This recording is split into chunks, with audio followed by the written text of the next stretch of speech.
Good morning, students. Welcome in our online classes, Standard 8th. This is our social science period, We and Our World. Our chapter number 20, The Union Government, the Judiciary is going on. And this chapter today, we will discuss about High Court. High court के बारे में discuss करेंगे. पीछे हमने last periods में हमने supreme court के बारे में डिस्कस किया था और उसके फंक्शंस के बारे में डिस्कस किया था. आज हम हाई कोर्ट और हाई कोर्ट के फंक्शंस या इसके क्षेत्राधिकार के बारे में डिस्कस करने वाले हैं. So let start. The high court B it for one state और मोर देन वन स्टेट.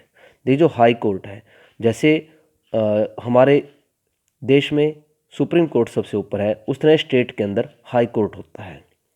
हालांकि हाई कोर्ट भी सुप्रीम कोर्ट के साथ ही मिलकर कार्य करता है, लेकिन राज्य में स्टेट में हाई कोर्ट सबसे ऊपर होता है. और एक स्टेट में एक हाई कोर्ट या फिर एक से ज़्यादा स्टेट का, यानी कि 2 स्टेट्स का या 3 स्टेट्स का एक हाई कोर्ट भी हो सकता है. Functions under the supervision, guidance and control of the supreme court of India. और जो हाई कोर्ट है वो अपने काम, जितने भी काम कार्य करता है, वो सभी सुप्रीम कोर्ट के सुपरविजन में और उसकी गाइडेंस में और उनके कंट्रोल में कार्य करते हैं. It is a part of integrated judicial system. इसे ही एकीकृत न्यायपालिका कहते हैं. एकीकृत मीन इंटीग्रेटेड, कि हम चाहे ये हाई कोर्ट और सबऑर्डिनेट कोर्ट्स या फिर सुप्रीम कोर्ट अलग अलग इनके कार्य हों, अलग अलग जगह पर बैठ के काम करते हों, लेकिन फिर भी वो सभी आपस में जुड़े हुए हैं. एक सभी जितने भी कोर्ट्स हैं सभी सुप्रीम कोर्ट के सुपरविजन में कार्य करते हैं, उनके गाइडेंस में काम करते हैं. इसलिए हम इसे इंटीग्रेटेड जुडिशल सिस्टम भी बोला जाता है. और जैसे ये बात रही आपको बताया अभी, वन स्टेट के लिए भी हो सकता है हाई कोर्ट या एक से ज़्यादा स्टेट्स के लिए भी हो सकता है. ये डिपेंड करता है स्टेट्स के साइज़ पर, कि स्टेट कितना बड़ा है कितने छोटे हैं, इस आधार पर हाई कोर्ट बनता है. लेकिन एक से ज़्यादा हाई कोर्ट एक स्टेट में नहीं हो सकता. नाउ कंपोजिशन कैसे बनता है, कौन कौन होता है इसमें देखिए. The high court consist of a chief justice. इसमें एक चीफ जस्टिस होता है एंड सम अदर जजेस, और कुछ और जज भी होते हैं. द नंबर ऑफ जजेस varies from state to state. ये स्टेट अलग अलग स्टेट्स पर डिपेंड करता है, depending on its size and population, कि किस स्टेट की साइज़ क्या है, वहाँ की पॉपुलेशन क्या है. पॉपुलेशन और साइज़ के आधार पर चीफ जस्टिस के अलावा जितने दूसरे जजेस होते हैं वो कितने होंगे, ये डिपेंड करता है स्टेट के साइज़ और पॉपुलेशन के आधार पर. ज़्यादा पॉपुलेशन है, बहुत बड़ा स्टेट है, तो नेचुरली है कि हमें ज़्यादा केसेस आएंगे, तो जजेस भी ज़्यादा चाहिए, है ना. अलग अलग केस के लिए अलग अलग जज चाहिए, लेकिन चीफ जस्टिस एक ही होता है.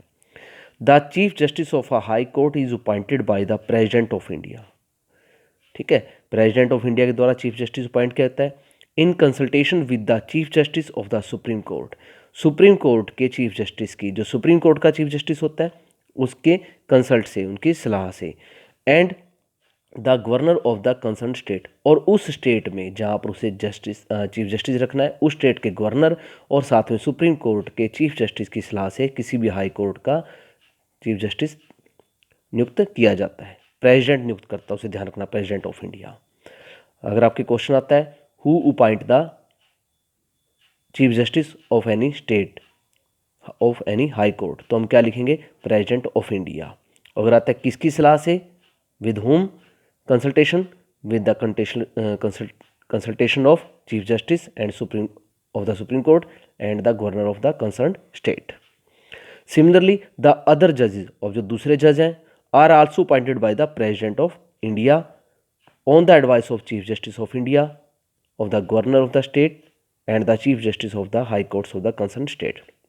और जो दूसरे जजेज हैं उनकी अपॉइंटमेंट कैसे होती है, chief justice of supreme court या ऑफ इंडिया के जज के द्वारा, चीफ जस्टिस की सलाह से, उस राज्य के गवर्नर की सलाह से, और साथ में उस राज्य के हाई कोर्ट का जो चीफ जस्टिस होता है उसकी सलाह से, उसके कंसर्न से, कंसर्न स्टेट है जो, उनके चीफ जस्टिस की सलाह के साथ ही प्रेसिडेंट ऑफ इंडिया के द्वारा उनकी नियुक्ति होती है. Okay friends, now these are the pics of Mumbai high court, Bengaluru high court, Allahabad high court. Now the qualification of Chief Justice: any citizen of India who has been an advocate in one or more high courts for at least 10 years. कोई भी भारत का व्यक्ति जिसने एक high court में या एक से ज़्यादा हाई कोर्ट के अंदर 10 सालों तक, 10 ईयर्स तक वकालत की हो, और holder of a judicial office in subordinate courts for a period of 10 years. या फिर छोटे न्यायालयों के अंदर जो हाई कोर्ट से नीचे सब ऑर्डिनेट कोर्ट्स आते हैं, उनके अंदर 10 साल तक वो वहाँ पे न्यायिक अधिकारी रहा हो, जज रहा हो। Eligible for appointment of the as a जज इन अ हाई कोर्ट, एक हाई कोर्ट में एक जज के रूप में अपॉइंट हो सकता है। एम्लुमेंट्स यानी कि उसके वेतन। The governor has set the salary for the chief justice of a high court. देखिए हाई कोर्ट के चीफ जस्टिस के लिए सैलरी जो गवर्नर के द्वारा सेट की जाती है एट ₹2.5 लाख, 2 यानी कि 2.5 लाख रुपए per month. Where as for other high court जज एट ₹2.25 यानी कि 2,25,000 जो रुपए हैं, ये सब जो हाई कोर्ट के अदर जज हैं उनके लिए पर मंथ दी जाती है। Beside this they are entitled to retain privileges like a free residence, official car and other allowances. इसके अलावा उन्हें बहुत सारी सुविधाएं मिलती हैं, जैसे कि रहने की जगह, ऑफिशियल कार मिलती है और बहुत सारे भत्ते, अलाउंसेज होता है, भत्ते उनको दिए जाते हैं। Now tenure and removal. Tenure and removal का मीन है कि कैसे उनको हटा सकते हैं, उनकी समय अवधि कितनी होती है, कब तक वो जज रहते हैं और उनको हटाया कैसे जाता है। A judge may continue to remain in office till the attainment of 62 years of age। 62 साल की उम्र तक जज रह सकता है वो, जब तक वो 62 यानी कि उसकी रिटायरमेंट एज क्या है 62 ईयर्स। ये चीफ जस्टिस या जजेस ऑफ हाई कोर्ट, और जो सुप्रीम कोर्ट के जज होते हैं उनकी 65 एज है। द जज of the high court can be remove from the official bye the president of India. इसको हटा भी सकते हैं, पहले प्रेसिडेंट ऑफ इंडिया के द्वारा इसको हटाया भी जाता है। In the same manner as the जजेस of the supreme Court through impeachment. जैसे सुप्रीम कोर्ट को महाभियोग लगा करके, महाभियोग के द्वारा उसके व्यवहार अच्छा नहीं है या वो कार्य अच्छा नहीं कर रहा है, इस आधार पर उसको हटा सकते हैं। उसी तरह से हाई कोर्ट के जज को भी हटाया जाता है, प्रेसिडेंट ऑफ इंडिया इसको हटा सकते हैं।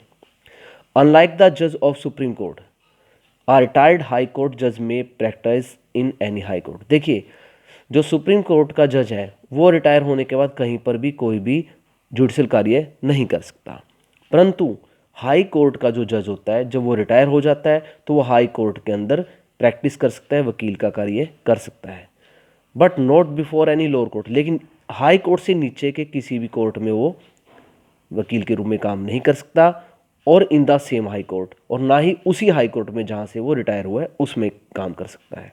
मान ली कोई हरियाणा का जो हाई कोर्ट का जज है वो रिटायर हो जाता है, तो वो क्या करेगा, वो पंजाब के हाई कोर्ट में, सॉरी पंजाब हरियाणा तो एक ही हाई कोर्ट है, वो क्या करेगा दिल्ली हाई कोर्ट के अंदर या फिर किसी और राजस्थान हाई कोर्ट में, किसी और स्टेट के हाई कोर्ट के अंदर तो वो वकालत कर सकता है, लेकिन किस सेम स्टेट में के हाई कोर्ट में वकालत नहीं कर सकता, और ना ही किसी लोअर कोर्ट के, जैसे सबॉर्डिनेट कोर्ट्स होते हैं, सिविल कोर्ट्स होते हैं, ना ही उनके अंदर वो वकालत कर सकता है।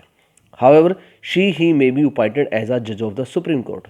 और सबसे बड़ी बात, उस जज को सुप्रीम कोर्ट का जज भी नियुक्त किया जा सकता है। ध्यान रखिए, अपॉइंटेड एज अ जज ऑफ द सुप्रीम कोर्ट।